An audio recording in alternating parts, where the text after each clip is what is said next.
Saludos cordiales, mis amados hermanos, en el nombre del Señor Jesucristo. Tu hermano y tu servidor, Natanael Baloyes, te da la bienvenida a este canal en defensa de la fe, que de paso, si no te has suscrito, te invito a suscribirte, a darle clic a la campanita para que recibas las notificaciones de los videos que estamos compartiendo por la gracia del Señor durante la semana. Una vez más, les doy la bienvenida a este video que contiene los 4 consejos bíblicos acerca de la lección número 9, tiempo de perder. Te invito a hacer una oración para comenzar. Amado Padre que estás en el cielo, a tu nombre sea la gloria desde ahora y para siempre. Gracias, Señor, por tu palabra. Gracias por la dirección de tu Espíritu Santo. Rogamos que nos des un corazón atento y que permitas que tu palabra se quede grabada no solo en nuestra mente, sino también en nuestros actos. En el nombre de Cristo Jesús. Amén, Señor. Amén. Comencemos, mis hermanos.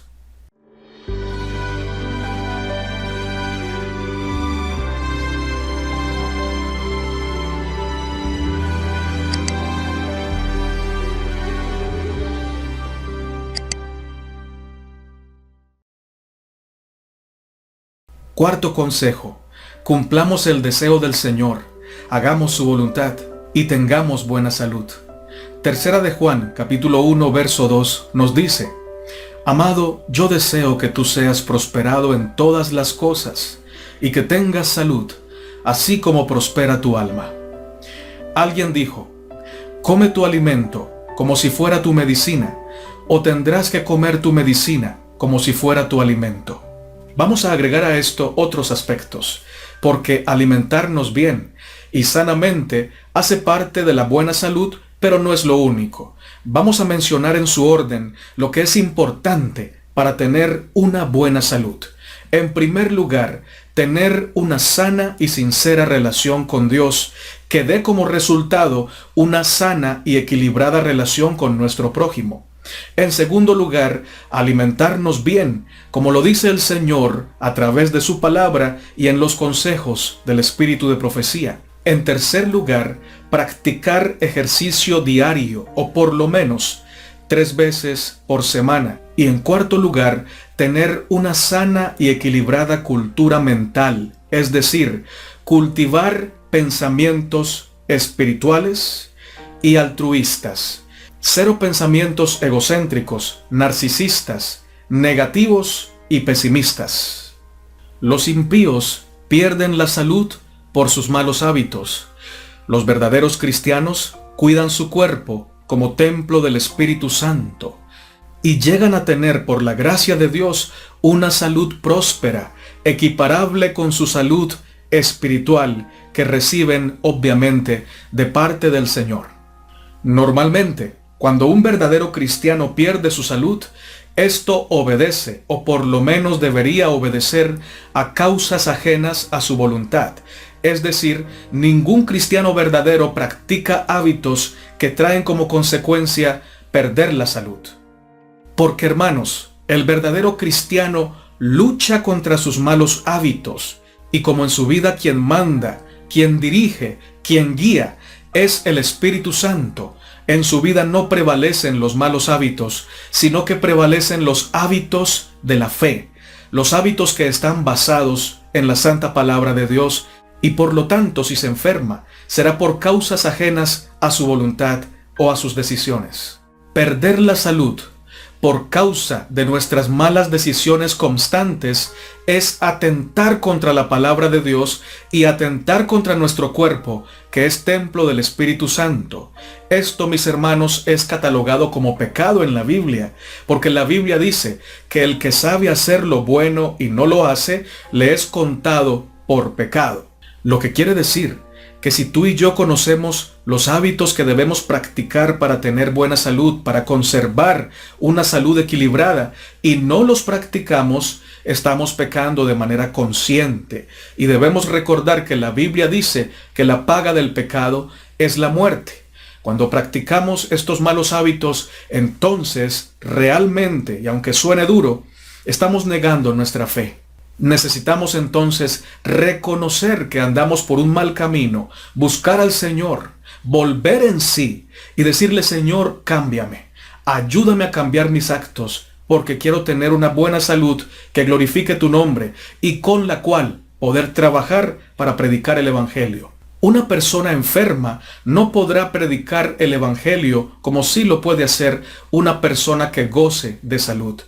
Y dejo claro que no estoy hablando a esas personas que están enfermas por causas ajenas a su voluntad, personas que han practicado buenos hábitos de salud y aún así, por causas accidentales o de herencia, están padeciendo una enfermedad crónica. A ustedes no les estoy hablando, sino a las personas que están enfermas por sus malos hábitos, conscientes y constantes.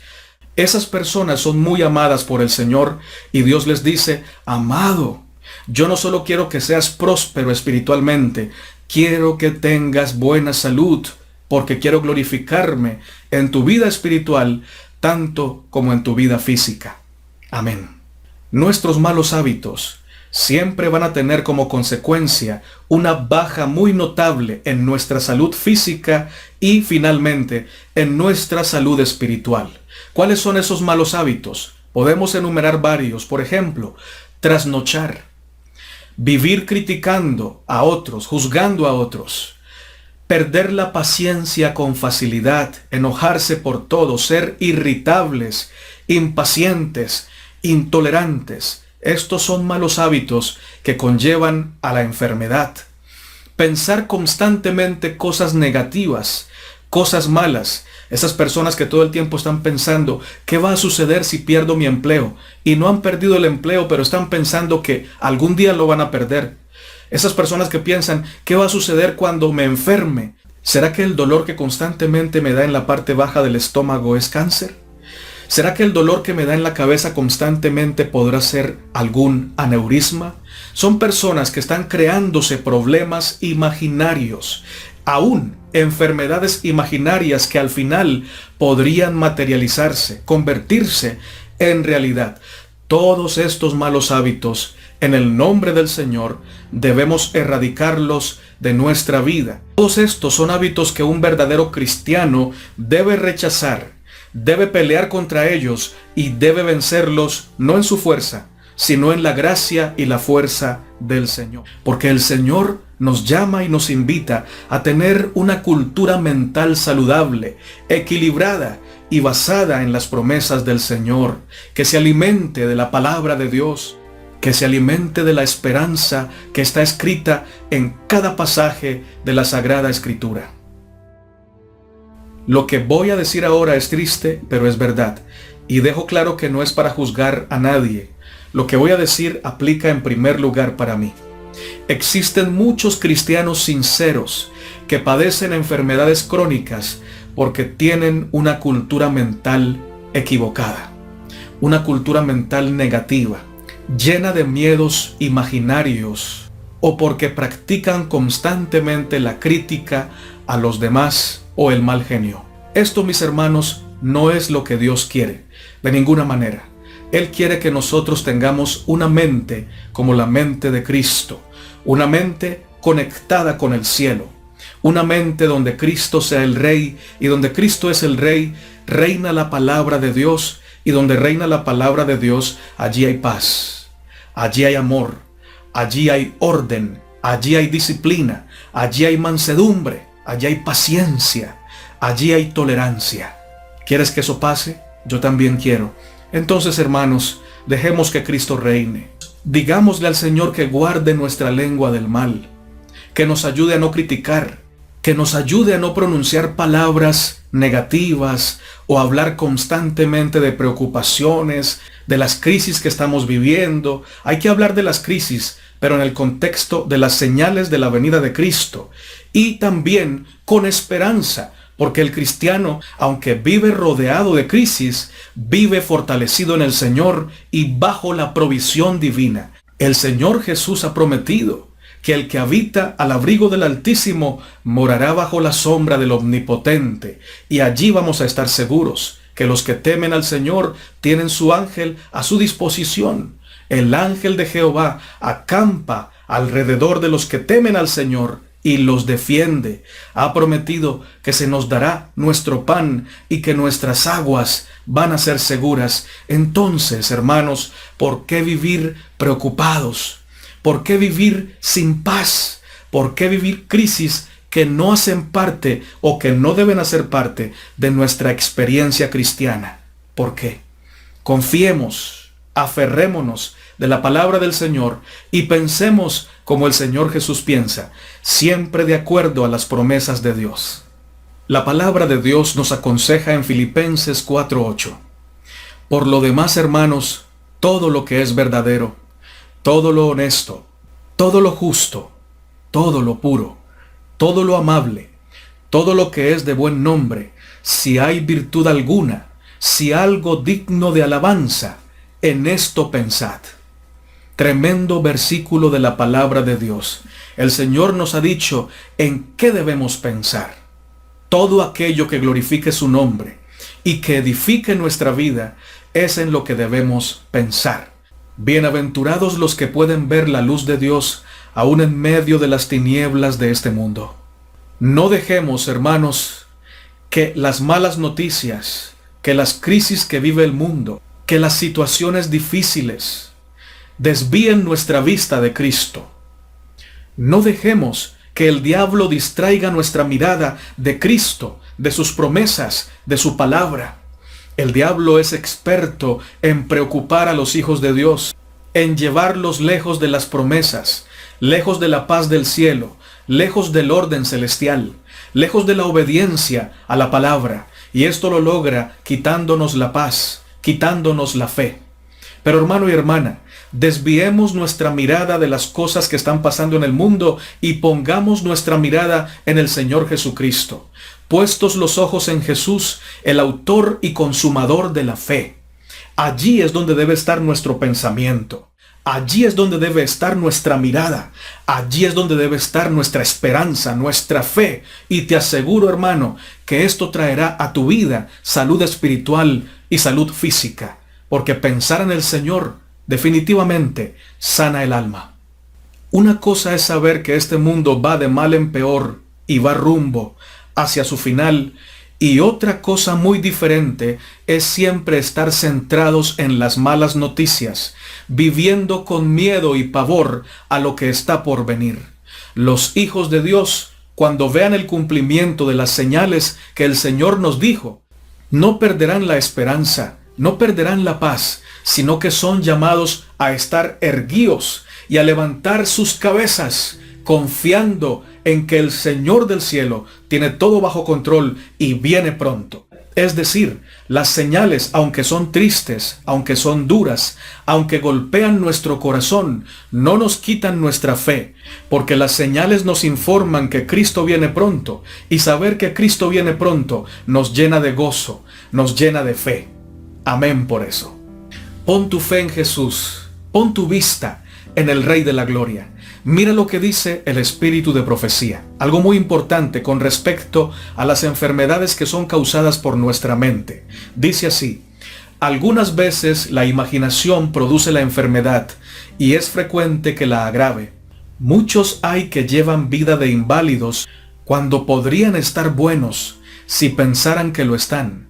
Muchos se imaginan que la menor exposición del cuerpo les causará alguna enfermedad y efectivamente el mal sobreviene porque se le espera. Muchos mueren de enfermedades cuya causa es puramente imaginaria. Tremendo pasaje.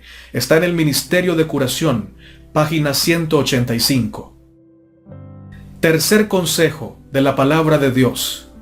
La confianza en Dios debe ser inconmovible. La confianza en los hombres debe ser equilibrada. Jeremías capítulo 17, verso 5 nos dice: así ha dicho Jehová, maldito el hombre que confía en el hombre y pone carne por su brazo y su corazón se aparta de Jehová. De ninguna manera este versículo nos manda a que desconfiemos de todas las personas. Esto no es lo que dice el pasaje. Veamos qué no dice el pasaje. No dice que debemos vivir desconfiando todo el tiempo de los demás. Por ejemplo, el pastor es un hombre y la Biblia dice que maldito el hombre que confía en el hombre. Por eso es que yo no creo nada de lo que él dice. Falso, errado, eso no es lo que dice el texto. Otro ejemplo, mi esposa o mi esposo son seres humanos y como la Biblia dice que es maldito el que confía en otro ser humano, entonces vivo todo el tiempo pendiente, preparado para cualquier infidelidad o para que me falle en cualquier momento. Esto no es lo que dice el texto.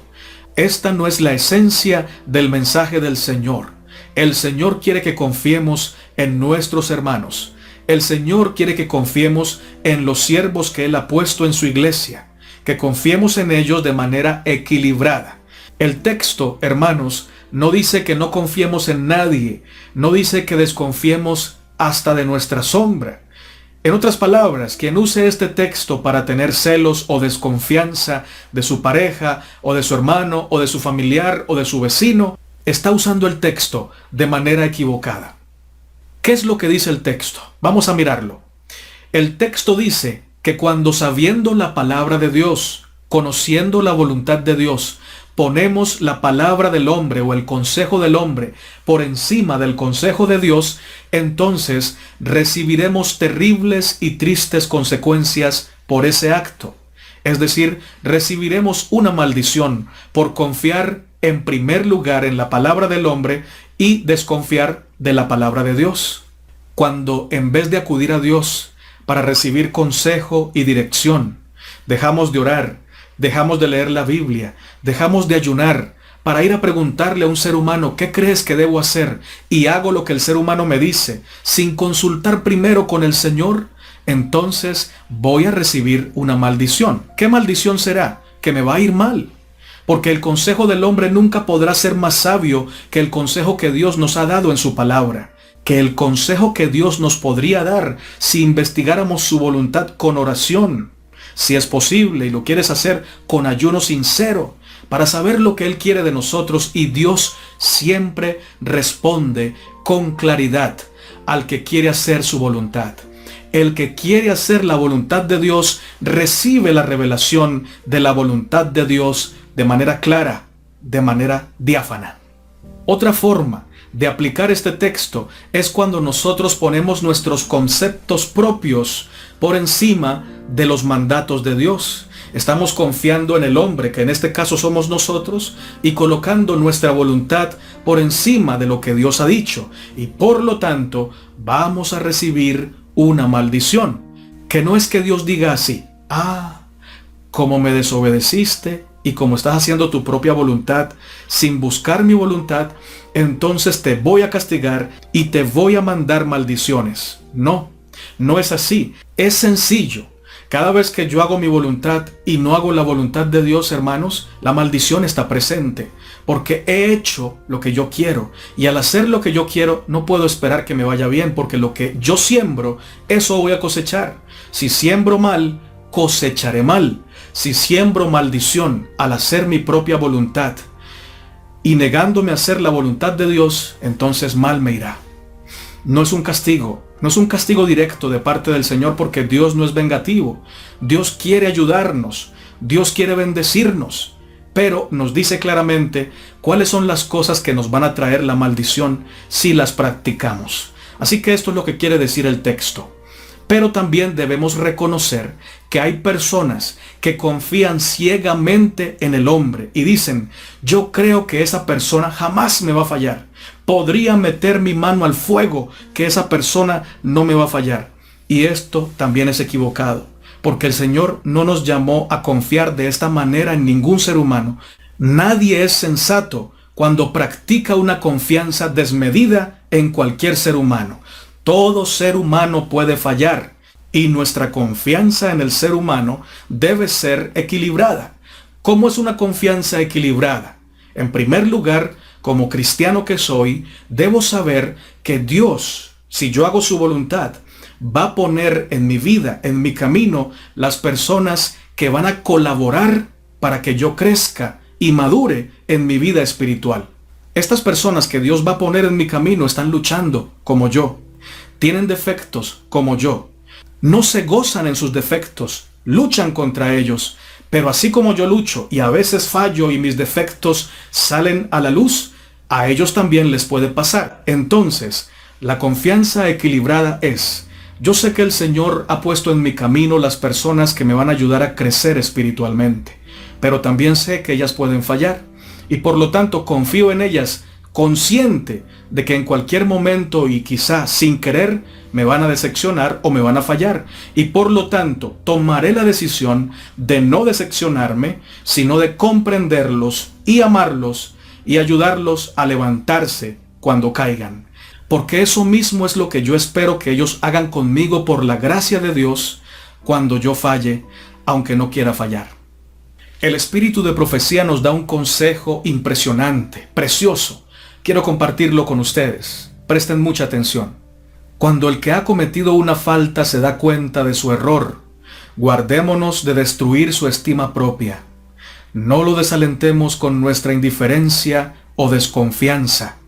No digamos: antes de depositar en él mi confianza, voy a esperar para ver si permanece firme. Muchas veces es precisamente esta desconfianza la que hace tropezar al tentado. Noten, hermanos, que el espíritu de profecía nos dice que no debemos desconfiar ni siquiera del que ha cometido una falta, pero se ha arrepentido. Esto quiere decir que de manera equilibrada sí podemos confiar en nuestros hermanos, en nuestros semejantes. Sigue diciendo el texto: deberíamos tratar de comprender la flaqueza de los demás. Poco sabemos de las pruebas que soporta el corazón de los que han estado encadenados en las tinieblas y a quienes faltan resolución y fuerza moral. ¡Qué tremendo!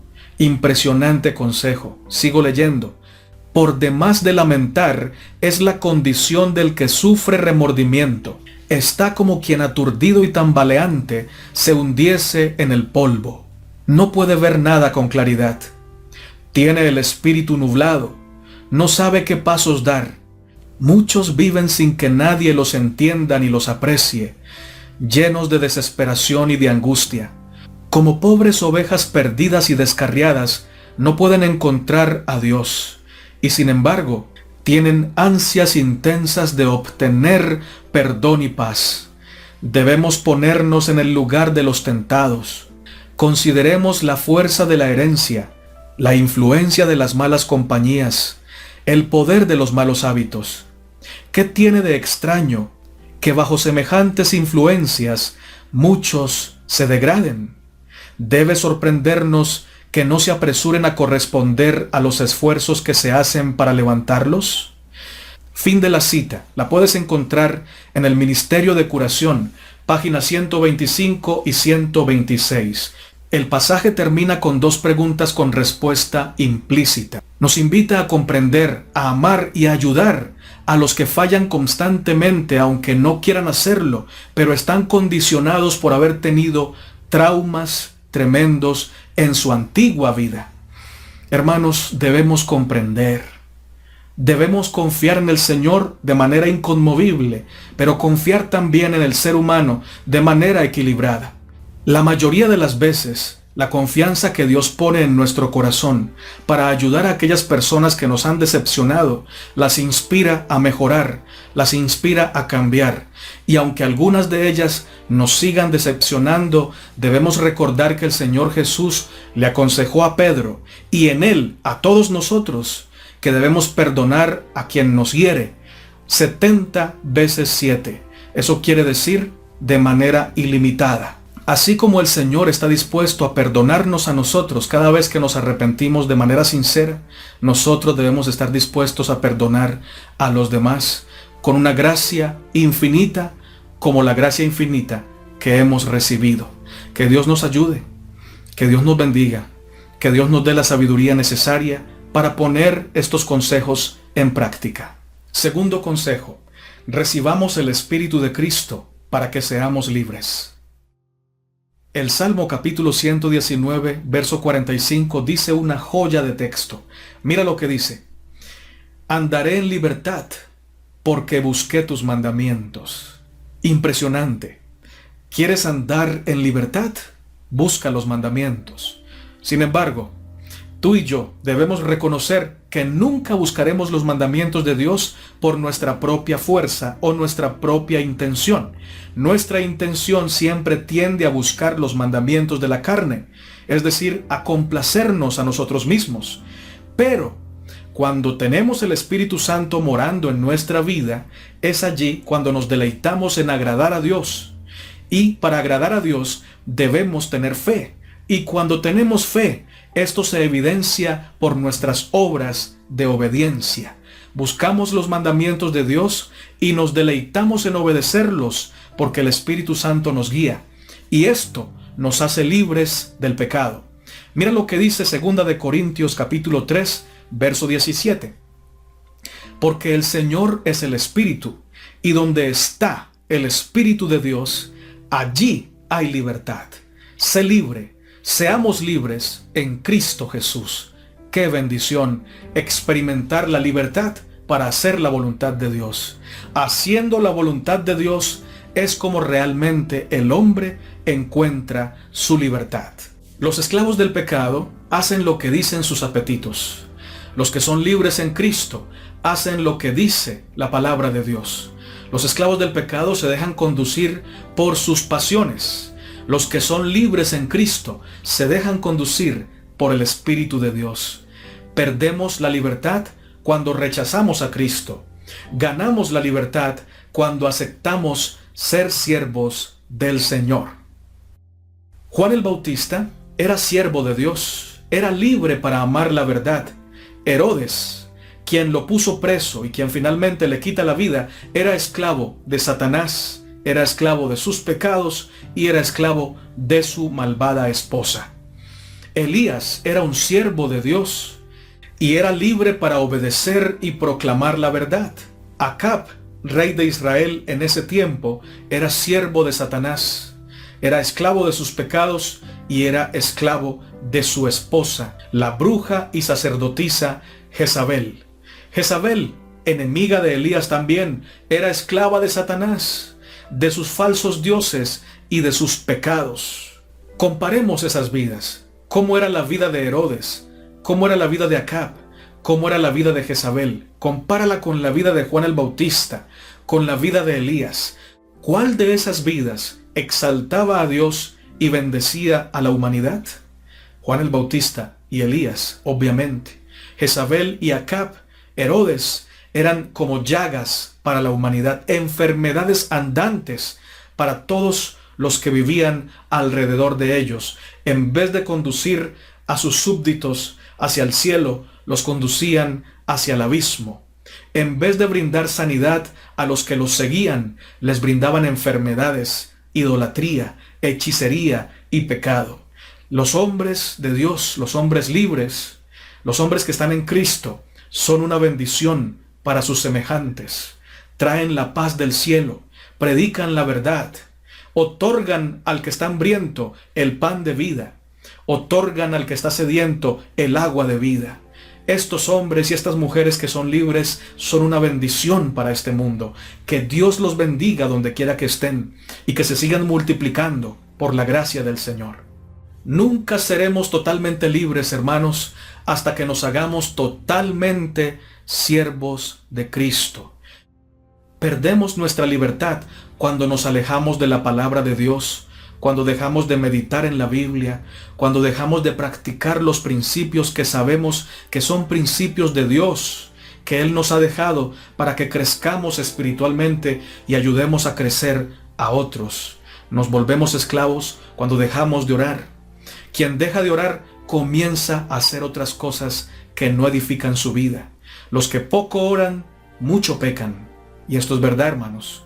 Cuando tú y yo dejamos de orar, comenzamos a pecar de manera abundante. Y lo peor es que perdemos conciencia de que estamos pecando. Y comenzamos a vivir un estilo de vida cristiano, superficial, cristiano engañoso. Y nos engañamos a nosotros mismos y a los demás, pero a Dios no lo podemos engañar. Dejemos, hermanos, todo tipo de esclavitud. Seamos libres en Cristo. ¿Y cómo sabemos que somos libres en Cristo? Cuando vivimos en Cristo. ¿Y cómo sabemos que vivimos en Cristo? Vivir en Cristo es vivir haciendo lo que Él dijo que debíamos hacer. Orando en todo tiempo, leyendo la palabra de Dios porque a nosotros nos parece que en ella tenemos la vida eterna y que ellas son las que dan testimonio de nuestro amado Señor Jesucristo. Practicando la Biblia, predicando la verdad por doquiera que vayamos, siendo felices y alabando el nombre de Dios, sea en tiempos buenos o sea en tiempos de adversidad. Seamos libres en Cristo. Permitámosle al Espíritu Santo guiar nuestra vida porque es la única manera que tenemos para ser libres en Cristo. Dejarnos guiar por el Espíritu Santo. ¿Qué espíritu recibiremos? ¿El espíritu del mundo para ser esclavos del pecado? ¿O el Espíritu de Cristo para ser esclavos del Señor y guardar sus mandamientos? Espero que sea el Espíritu de Cristo que more en nuestro ser. No te vayas. Falta el primer consejo de estos 4 consejos bíblicos. Primer consejo: perdamos por causa de la obediencia, para que junto con Cristo ganemos lo más importante, la presencia de Dios en nuestra vida, la vida eterna en la patria celestial. La lección de esta semana nos habló del tiempo de perder, ese tiempo tan duro que cuando llega a nuestra vida nos hace llorar porque perder no nos gusta ganar. Pero en este mundo, hermanos, nos va a tocar perder en muchas ocasiones. Pero sería muy bueno que perdiéramos por las causas correctas. Hablemos en primer lugar de perder por las causas incorrectas, es decir, perder por causa de nuestra desobediencia. Por ejemplo, Esaú perdió la primogenitura, perdió la bendición, por causa de su desobediencia, por causa de su frialdad y superficialidad espiritual. La Biblia dice que luego que perdió la primogenitura, la bendición, la procuró con lágrimas, pero ya era tarde, porque realmente él quería la bendición por motivos carnales y no por los motivos correctos. Mira lo que dice Hebreos capítulo 12, versos 15 al 17. Mirad bien, no sea que alguno deje de alcanzar la gracia de Dios, que brotando alguna raíz de amargura os estorbe, y por ella muchos sean contaminados. No sea que haya algún fornicario o profano como Esaú, que por una sola comida vendió su primogenitura. Porque ya sabéis que aún después, deseando heredar la bendición, fue desechado, y no hubo oportunidad para el arrepentimiento, aunque la procuró con lágrimas. Hermanos amados, desobedecer la palabra de Dios trae muchas pérdidas, entre ellas perder la sensibilidad para escuchar la voz del Espíritu Santo que nos habla a la conciencia. Otra pérdida es perder la fuerza de voluntad para resistir el pecado. Cada vez que pecamos nos hacemos más débiles para resistir el mal y nuestra moral se va adaptando a la imagen del mundo. Cuando desobedecemos a Dios, perdemos sensibilidad y perdemos fuerza de voluntad para resistir al mal. Es decir, nos volvemos más débiles y más vulnerables a las tentaciones de Satanás. La persona que comienza a practicar un pecado termina justificando ese pecado como si ya no fuera malo, y éste termina destruyendo toda bendición que haya en su vida. No vale la pena, hermanos, perder la bendición por la desobediencia. No vale la pena.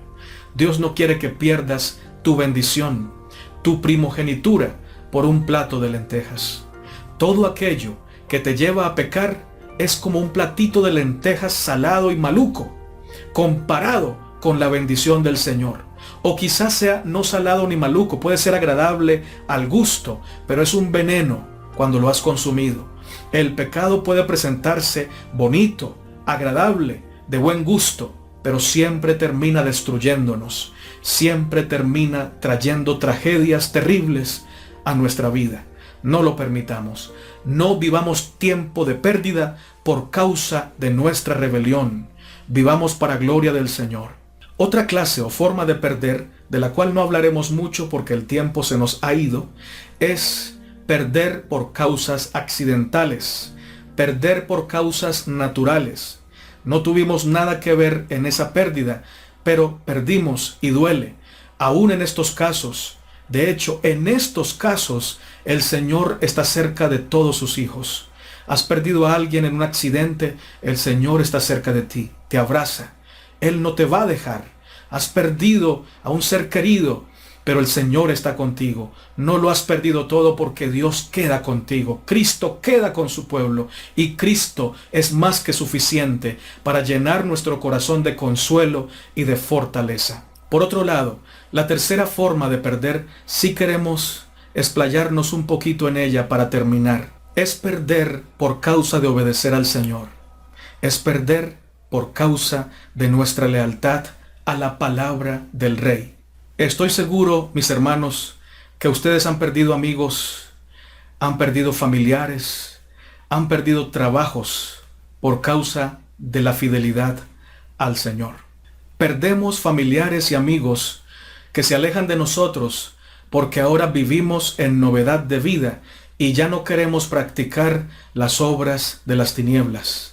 Perdemos trabajos e influencia porque guardamos el sábado por amor al Señor. Y muchos no quieren emplear gente que no trabaje los días más comerciales de la semana. Perdemos negocios porque hacemos las cosas sin dejarnos sobornar y sin sobornar a nadie. Y muchos quieren negociar con personas inescrupulosas que se dejen pagar para conseguir beneficios de manera inadecuada, de manera indebida. La verdad es que perdemos muchas cosas a causa de nuestra lealtad al Señor. Pero somos bienaventurados. Vale la pena, hermanos, ser despreciados por los hombres, aborrecidos por la mayoría, pero aceptados, amados y fortalecidos por nuestro amado Rey. Amén. Quizá estés pasando por un momento difícil por causa de alguna pérdida que te duele mucho. Pero mi hermano y mi hermana, en los momentos más duros y más adversos, los hombres y mujeres de Dios reciben mayor proporción de gracia, de consuelo, de sabiduría y de prosperidad. Las noticias más grandes que jamás el mundo haya recibido han venido a nosotros mediante hombres y mujeres que han pasado momentos terribles de dolor y adversidad. Y es que es en la adversidad donde el Señor forja los caracteres santos, las rodillas firmes y las manos fuertes, y los hombres y mujeres santos, santificados para gloria de su nombre. Es en la adversidad donde Dios aprovecha para moldear el carácter de sus hijos y los prepara para afrontar la gloria con humildad, con honor, con mansedumbre y con total dependencia de Él. Debemos ser conscientes, hermanos, de que si no hubiera existido un momento de gran pérdida para José, José no hubiera sido el gran hombre que fue. Su momento de pérdida lo motivó a buscar al Señor, a depender del Señor y a saber que solo en el Señor tenía su esperanza. Sin un momento así, José no hubiera desarrollado una fe como la que tuvo, una sabiduría como la que experimentó, una fortaleza y una humildad como la que necesitaba para saber sobrellevar la gran obra que el Señor iba a entregar en sus manos. Igual tú y yo, hermano, nos espera una obra más grande que nosotros, y el Señor nuestro Dios aprovechará toda circunstancia para moldearnos, para fortalecernos y para ayudarnos a madurar y crecer en la fe. Fortalezcámonos en el Señor en los tiempos de pérdida y digamos con el profeta Habacuc: aunque la higuera no florezca, ni en las vides haya frutos, aunque falte el producto del olivo, y los labrados no den mantenimiento, y las ovejas sean quitadas de la majada, y no haya vacas en los corrales. Escucha: con todo, yo me alegraré en Jehová, y me gozaré en el Dios de mi salvación. Jehová el Señor es mi fortaleza, el cual hace mis pies como de ciervas, y en mis alturas me hace andar. Nota, hermano y hermana, que aquí no dice, me consolaré en el Dios de mi salvación. No dice, me resignaré en el Dios de mi salvación. No. Dice, me alegraré en Jehová y me gozaré en el Dios de mi salvación. Cuando valoramos la presencia de Dios y la salvación que Él nos otorga por encima de las cosas materiales, aunque perdamos las cosas materiales, ese dolor nunca podrá ser más grande que el gozo que tenemos por ser conscientes de la grandeza de la presencia de Dios en nuestra vida y de la gran bendición que significa ser salvos en el Señor. Lo que pese más en nuestro corazón será lo que pese más en nuestro estado de ánimo. Si lo que pesa más en nuestro corazón son las cosas materiales, entonces cuando las perdamos, perderemos el gozo, perderemos la paz y perderemos la alegría. Pero si lo que pesa más en nuestro corazón es la presencia del Señor y su gran salvación, aunque lo perdamos todo, tendremos gozo, tendremos paz, tendremos fortaleza en nuestro Señor. Oremos. Gracias, Señor, porque tu palabra es verdad. Gracias porque ella nos fortalece en medio de los tiempos de dolor, de adversidad y de pérdida. Gracias, Señor, porque tú eres más grande en nuestra vida que las cosas materiales. Gracias porque tus promesas llenan nuestro corazón de esperanza y de fortaleza aún en la más terrible adversidad. Guarda en tu corazón, Señor, a todos tus hijos y permítenos, oh Padre Celestial, reflejar tu gloria, para que tu evangelio sea predicado con tu poder y toda nación, tribu, lengua y pueblo pueda conocer la gloria de la verdad presente. En el nombre glorioso y santo de nuestro amado Señor Jesucristo. Amén. Maranata, mis hermanos, y que nuestro Salvador, nuestro Rey, venga pronto. Amén.